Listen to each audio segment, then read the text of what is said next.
एक बहुत पहुँचे हुए महात्मा जी थे। वे हमेशा भक्ति कथाएं सुनाते थे और प्रवचन देते थे।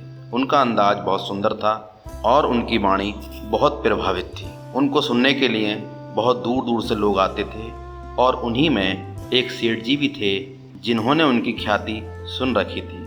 सेठ जी दान धर्म और प्रवचन में रुचि रखते थे। एक दिन महाराज जी के प्रवचन सुनने वो भी पहुंच गए, लेकिन उन्होंने अपना वेश बदल रखा था। मैले कुचैले कपड़े पहने हुए थे, जैसे कोई मेहनत करा हुआ मजदूर हो और मजदूरी में से प्रवचन सुनने आया हो। सेठ जी को महाराज का प्रवचन अच्छा लगा और अब वो प्रतिदिन प्रवचन में आकर एक कोने में चुपचाप बैठ जाते और सुनते रहते। एक दिन वो बैठे हुए प्रवचन सुन रहे थे कि उन्हीं प्रवचन सुनने वालों में एक और व्यक्ति था जो काफ़ी दिन बाद प्रवचन सुनने आया था। महाराज जी ने पूछा कि आप इतने दिन कहाँ थे, आप क्यों नहीं आए? तब उसने बताया कि उसका घर जलकर राख हो गया, उसके पास रहने को अब कोई घर नहीं है। अचानक घर में एक दिन आग लग गई थी और वो आग इतनी भयंकर थी कि उसने पूरे घर को जला दिया। महाराज जी ने कहा, ये ईश्वर का कोप है, वे आपकी परीक्षा लेना चाहता है कि आप उसकी परीक्षा में कैसे उतरेंगे। तभी महाराज ने वहाँ बैठे हुए प्रवचन सुन रहे लोगों से कहा कि आपको अपने साथी की कुछ न कुछ सहायता करनी चाहिए। यदि आप इसकी सहायता करेंगे तो ईश्वर किसी न किसी रूप में आपकी जरूर सहायता करेगा। वे आपकी परीक्षा ले रहा है, इसलिए जो बन पड़े इसकी सहायता करो। महाराज ने वहीं पर एक चादर रख दी और सबसे कुछ न कुछ देने को कहा। सबने कुछ न कुछ पैसे डाले।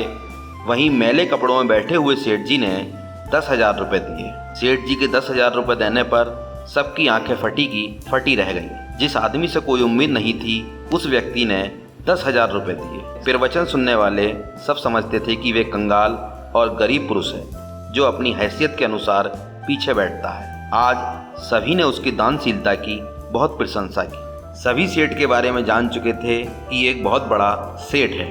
अगले दिन सेठ जी फिर से उसी तरह मैले कपड़ों में आए और स्वभाव के अनुसार पीछे बैठ गए।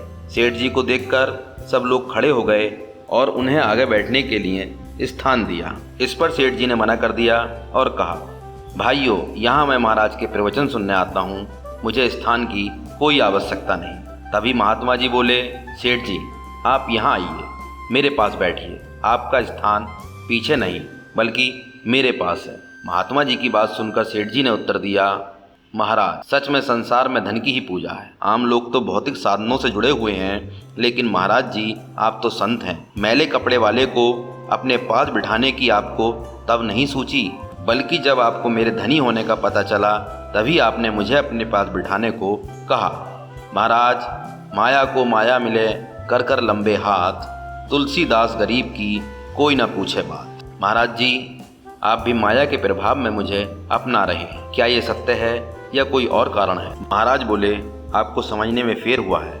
मैं ये सम्मान आपके धन के प्रभाव में नहीं दे रहा, बल्कि आपकी ज़रूरतमंद के प्रति आपके त्याग की भावना को देखते हुए दे रहा हूँ।